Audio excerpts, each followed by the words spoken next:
এখন রাঁধুনি ফোড়ন দিয়ে দিলাম।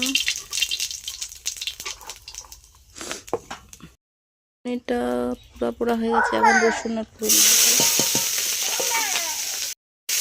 রসুন আর লঙ্কা চিরা তিতা পাট শাক রান্না করব। রসুন আর লঙ্কা কুচি ভাজা ভাজা হয়ে গেল, জল দিয়ে দিলাম, লবণ দিয়ে দিলাম সামান্য, 1 চামচ হলুদ দিয়ে দিলাম,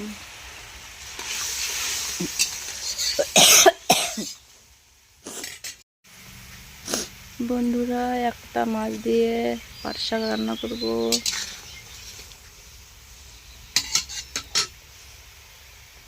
বন্ধুরা এই যে তিতা পাট শাক ভাজাও খাওয়া যায়, এইভাবে আমরা খাই বেশি, আমাদের এভাবেই বেশি ভালো লাগে। আমরা ভাজিও খাই, পাট শাক ভাজাও ভালো লাগে, এভাবেও খেয়ে দেখবা, রান্না করে ভালো লাগবে।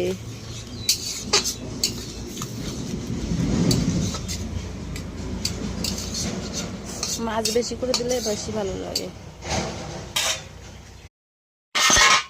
বন্ধুরা রান্নাটা আমার হয়ে গেছে, মাছটা একটু ভেঙে দিলাম, টেস্টিটা বেশি হবে। এখন নামিয়ে নেব। বন্ধুরা পাট শাক দেখো নামিয়ে নিয়েছি।